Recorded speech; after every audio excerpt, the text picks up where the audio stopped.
Abramos as nossas Bíblias em Salmos, capítulo 90, versículo 12. Salmos, capítulo 90, versículo 12. Ensina-nos a contar os nossos dias de tal maneira que alcancemos corações sábios. Vamos todos. Ensina-nos a contar os nossos dias de tal maneira que alcancemos corações sábios. O tema da nossa reflexão nesta noite é o seguinte: aprendendo a lidar com o tempo. Aprendendo a lidar com o tempo. Essa reflexão nós fizemos no dia 19 de julho, aqui em um culto de oração e doutrinamento.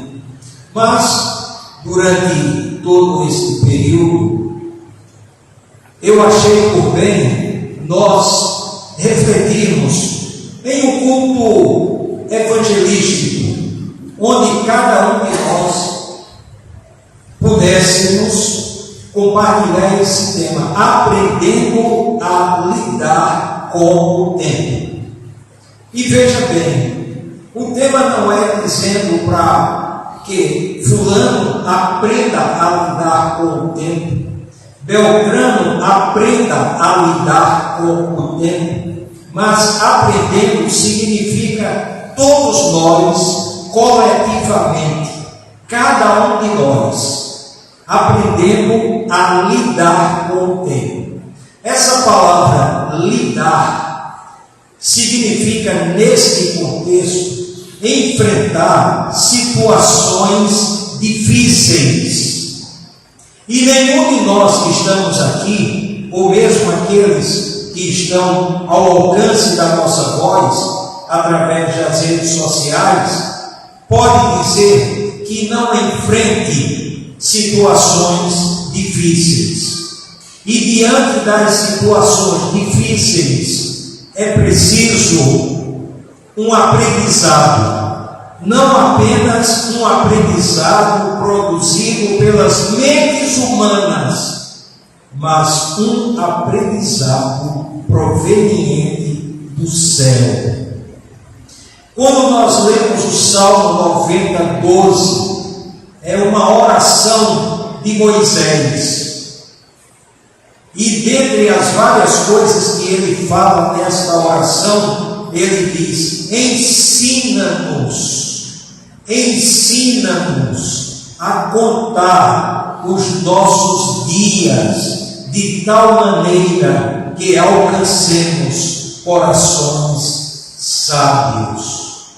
Nós estamos vivendo em uma época, em um período onde nós precisamos aprender com o céu, aprender com Deus, como contar, como analisar os dias que estamos vivendo. E agora nós vamos para Gênesis, capítulo 1, versículo 14. Gênesis, capítulo 1, versículo 14. E aí nós vamos ver e ler o texto da origem do tempo. Quem estabeleceu o tempo na origem? Veja que nós estamos falando aqui Gênesis. Gênesis significa início, significa começo. E o que é que diz Gênesis capítulo 1, versículo 14? E disse Deus: haja luminares no firmamento do céu, para fazerem separação entre o dia e a noite, sejam eles para sinais e para estações, e para dias e anos. Portanto, desde a origem, Deus estabeleceu o tempo. Deus criou o tempo. Deus fez o tempo. E esse texto é exatamente o texto que mostra a origem do tempo. Gênesis, capítulo 1, versículo 14. E agora nós vamos, seguindo aqui o pedido da oração de Moisés, quando ele diz: ensina-nos a contar os nossos dias de tal maneira que alcancemos corações sábios. E aí nós vamos analisar algumas coisas que nós precisamos aprender a lidar com essas situações. A primeira delas está em 2 Timóteo, capítulo 4, versículo 3. 2 Timóteo, capítulo 4, versículo 3.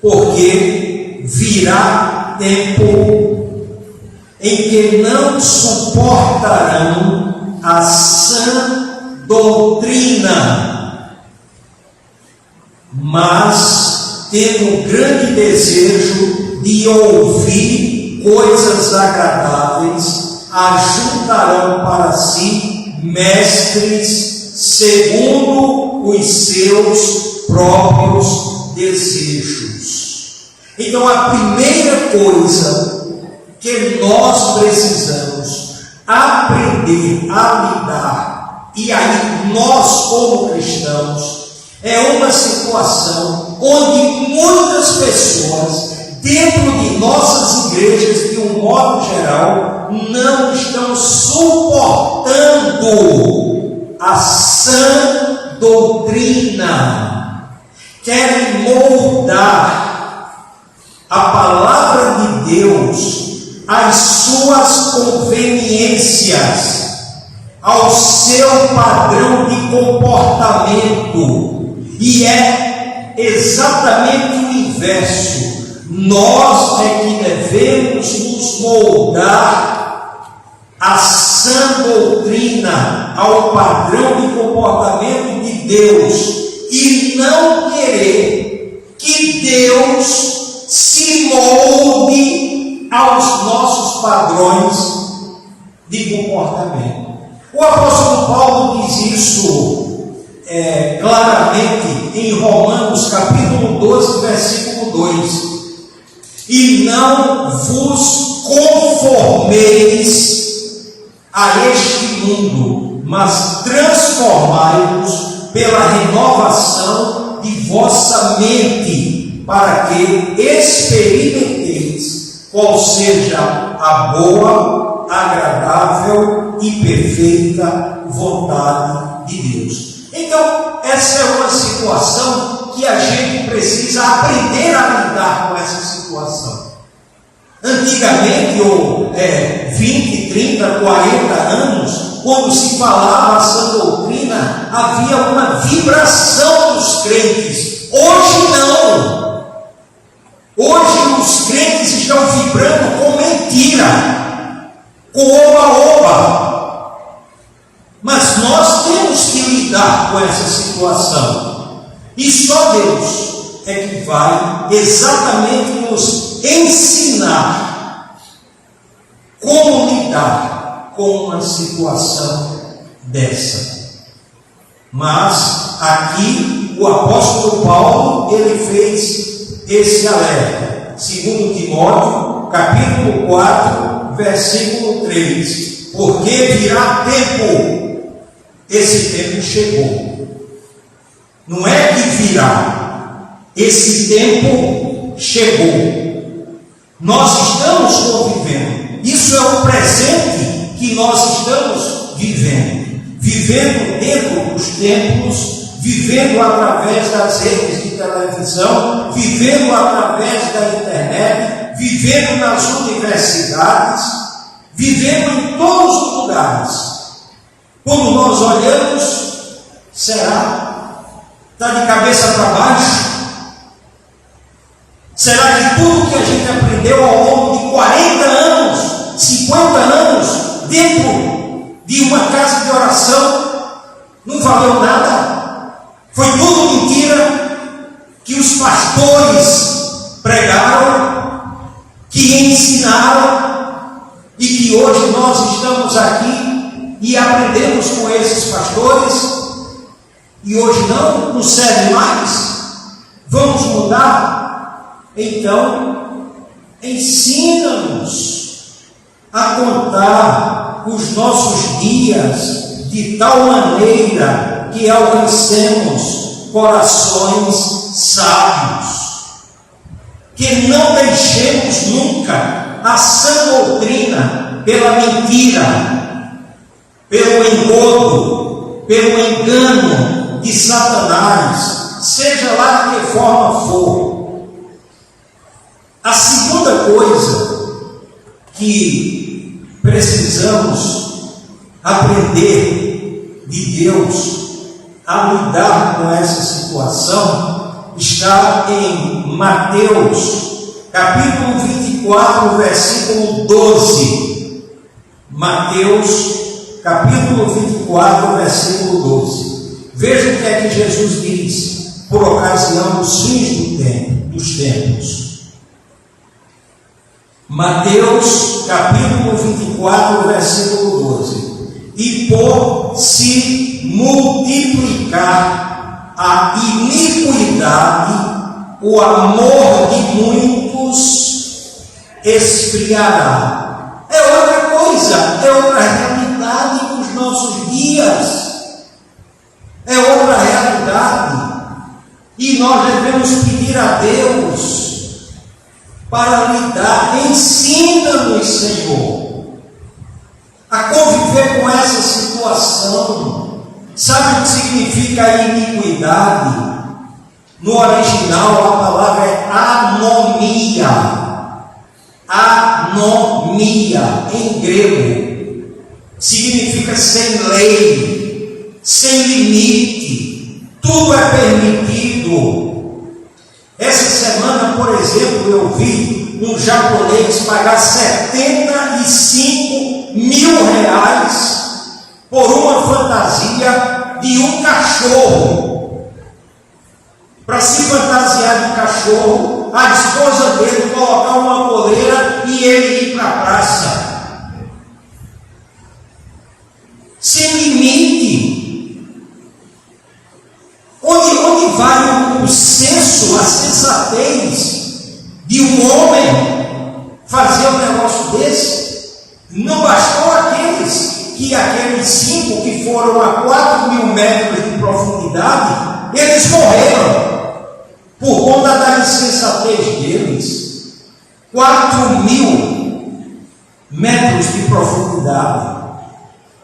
Então, iniquidade é outra realidade que nós estamos convivendo. Ensina-nos, Senhor, a contar os nossos dias de tal maneira que alcancemos corações sábios. A gente não vai mudar essa situação, a gente tem que pedir a Deus como conviver com uma coisa dessa diariamente, em todos os lugares.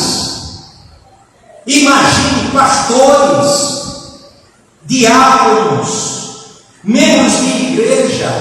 A gente tem que aprender como conviver com essa situação. É uma situação que já apresenta aquilo que Jesus fala do fim do mundo. É o que nós estamos vivendo. E quem é que pode negar isso? A não ser que tape os olhos, tape os ouvidos, tape a consciência para não ver o que está ocorrendo. E quem é que vai fazer esse diagnóstico dessa situação? Quem é que vai nos ensinar a conviver com isso? São ideologias produzidas pela mente humana? Filosofias? psicologias. Não. Tem que recorrer a Deus. Ensina-nos a contar os nossos dias. Isso é o presente que nós estamos vivendo. Vamos para outra realidade. Lucas 18:8. Lucas, capítulo 18, versículo 8. Digo-vos que depressa lhes fará justiça. Contudo, quando vier o Filho do Homem, porventura achará fé na terra. É Jesus que está dizendo isso. O Filho do Homem é uma palavra alusiva a Jesus. Quando vier o Filho do Homem, porventura achará crente na terra. É outra realidade que nós estamos vivendo, convivendo.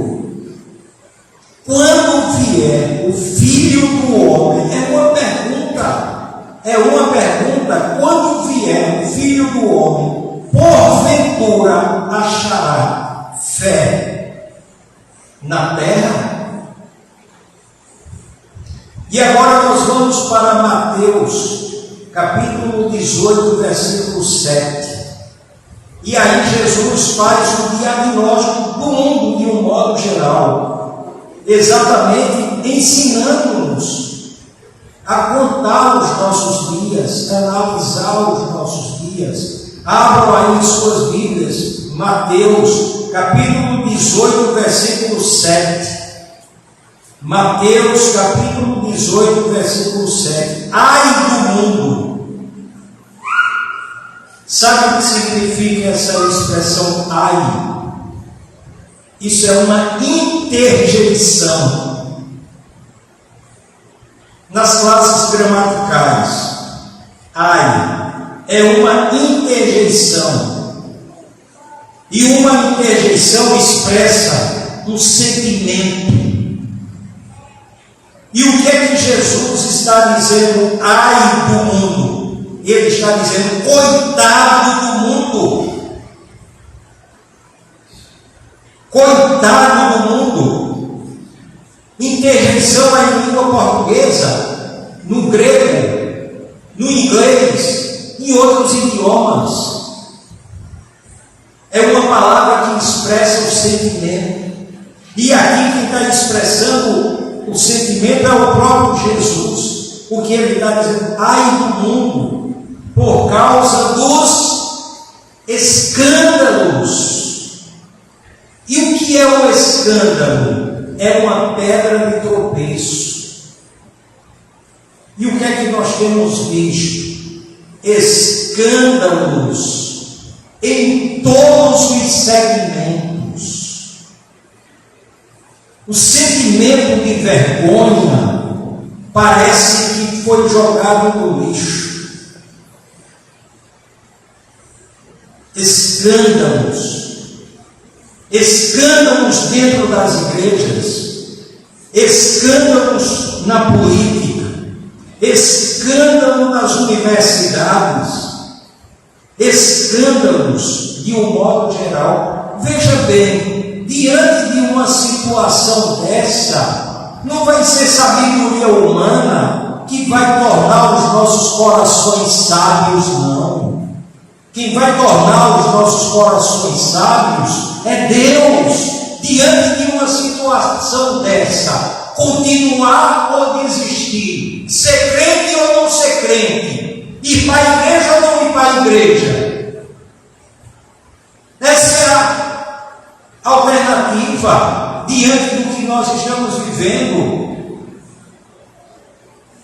E o mundo está entrando nas igrejas. Ao invés do evangelho estar entrando no mundo. E quem é que diz isso? Não é o pastor Gilmar, não. Olha aí, quem é que está dizendo? Jesus, Mateus 18:7. Olha o que ele diz: ai do mundo por causa dos escândalos. E ele continua: pois é inevitável que venham. Inevitável. Não vai ser um poder de homens que vai ter uma força para evitar essa situação. A gente tem que aprender que a gente está caminhando para o epílogo, para o final. Estamos testemunhando o último momento da história humana. Somos testemunhas dessa situação. Estamos vendo coisas que há 50 anos passados ninguém imaginava chegar ao momento de ver, onde o pecado seria institucionalizado, transformado lei em nosso país. Quem imaginava um negócio desse? E hoje nós estamos vendo. Mas Jesus continua: pois é inevitável que venha. Mas o que é que ele diz? Mas ai do homem, outra intervenção, ai do homem, por quem o escândalo vier. Coitado do homem, que o escândalo venha, mas não por aqueles que professaram um dia Jesus Cristo como único e suficiente Salvador. Que venha pelo exército de Satanás, mas não por aqueles que celebram a ceia do Senhor. Aqueles que fazem parte da mesa do Senhor. E Jesus diz: ai do homem por quem o escândalo vier. E vamos analisar outra coisa. Nesse ensina-nos a contar os nossos dias de tal maneira que alcancemos corações sábios. 1 Timóteo, capítulo 6, versículo 10. A gente vai ver o ser inanimado que destrói lares, que destrói vidas, que destrói carreiras bem-sucedidas, que destrói pessoas com uma fé dentro da igreja e daqui a pouco, cadê aquela pessoa? Sumiu. 1 Timóteo 6,10. Vamos conhecer esse ser inanimado que causa tanta discórdia, tanta briga.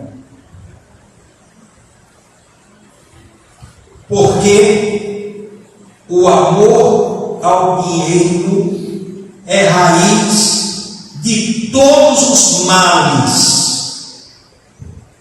E nessa cobiça, alguns se desviaram da fé e se traspassaram a si mesmos com muitas dores. Não é o dinheiro em si, é como a pessoa sente, o que a pessoa sente diante do dinheiro. E o que é que diz o texto? Porque o amor ao dinheiro é raiz de todos os males. Lares são desfeitos por causa de dinheiro. Carreiras são desfeitas por causa do dinheiro. Homens de profunda fé não estão mais dentro das igrejas por causa do dinheiro, por causa do amor ao dinheiro. O que Jesus diz? Lucas capítulo 21, versículo 28. Lucas capítulo 21, versículo 28. Veja o que é que Jesus diz. Ora, quando essas coisas começarem a acontecer, exultai e levantai as vossas cabeças, porque a vossa redenção A vossa redenção se aproxima. Jesus não está dizendo para a gente se exaltar, ou exultar, ou ficar alegre por causa da desgraça dos outros. Não é isso não. Ele está dizendo que quando essas coisas começarem a acontecer, a nossa redenção está próxima. A nossa ida para o céu está próxima. É Jesus que está dizendo. E a gente está orando como Moisés. Ensina-nos a contar os nossos dias de tal maneira que alcancemos corações sábios. Possamos estar aqui, a multidão pode estar na tronchura que tiver, mas nós estamos firmes, nós estamos convictos. A gente não vai na onda de Satanás. Ele pode oferecer o que oferecer,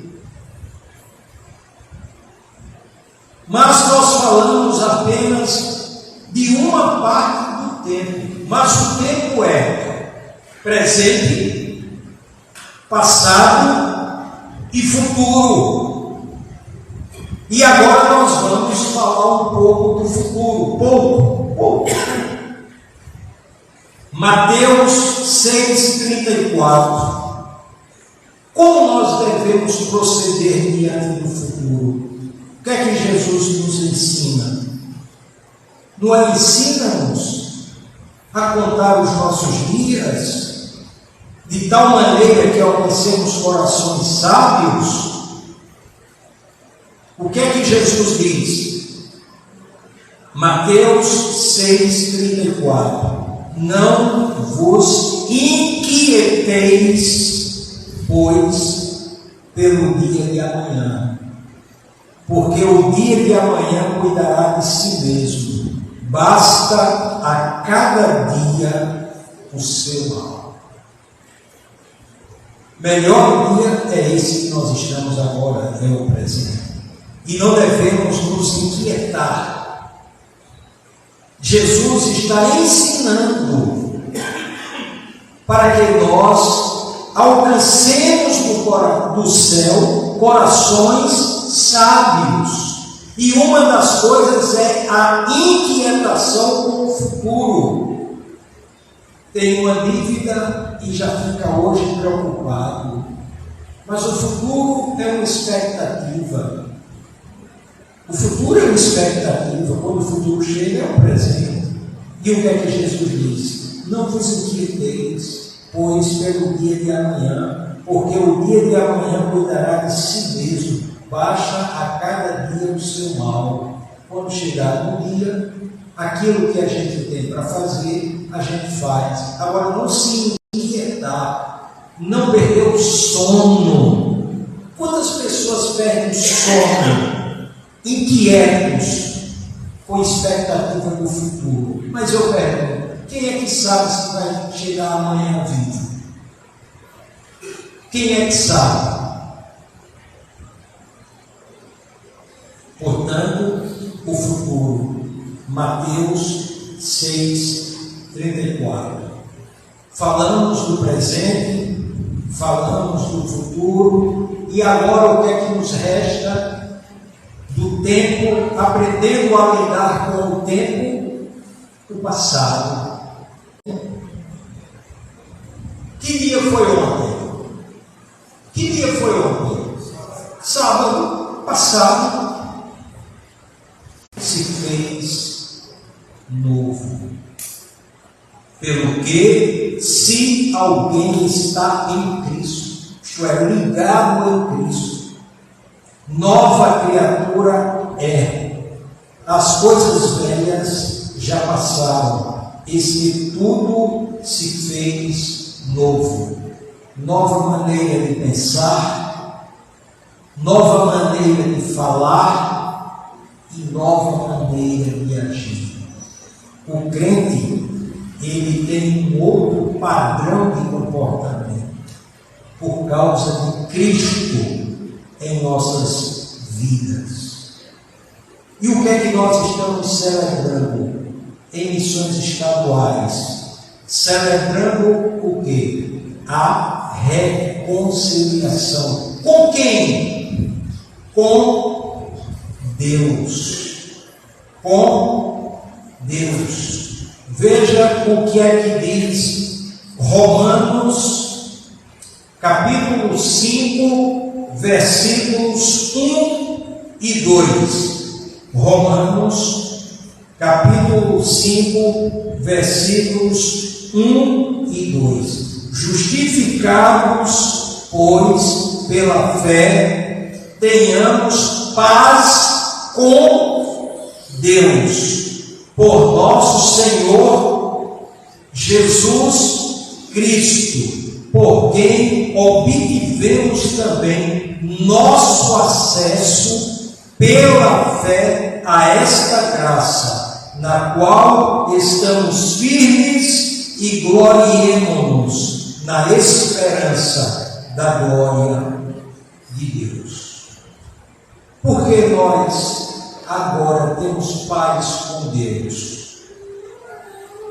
A explicação a gente vai tirar em Romanos 3:23, porque todos pecaram e destituídos estão da glória de Deus.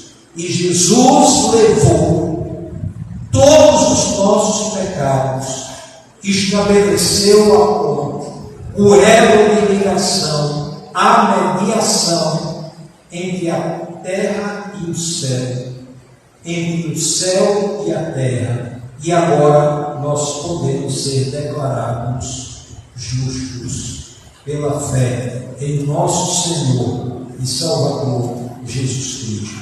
Portanto, que nesta noite a gente tenha filtrado alguma coisa desse tema, aprendendo a lidar com o tempo. Não é fácil. A gente muitas vezes abre a boca: eu não tenho tempo. Tem pessoas que dizem: eu não tenho tempo. Não tenho tempo de ir para a igreja, não tenho tempo de orar, não tenho tempo de ler a Bíblia. E aí, vamos fazer só um exercício aqui. O dia, são quantas horas? 24 horas. E a pessoa abre a boca e diz: não tenho tempo. Precisamos ou não precisamos aprender a lidar com o tempo?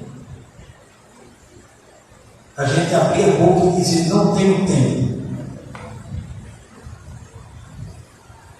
Então, que Deus coloque em nossas mentes e em nossos corações, para que realmente nós sejamos cristãos convictos. Não saiamos e deixemos Jesus por conta do que aí fora é oferecido. Lembra quem vendeu o direito de primogenitura por causa de um prato de lentilhas? Que jamais sejamos tentados pelos pratos de lentilhas que o mundo aí oferece, e deixemos Jesus. Que Deus, pois, nos abençoe. Amém.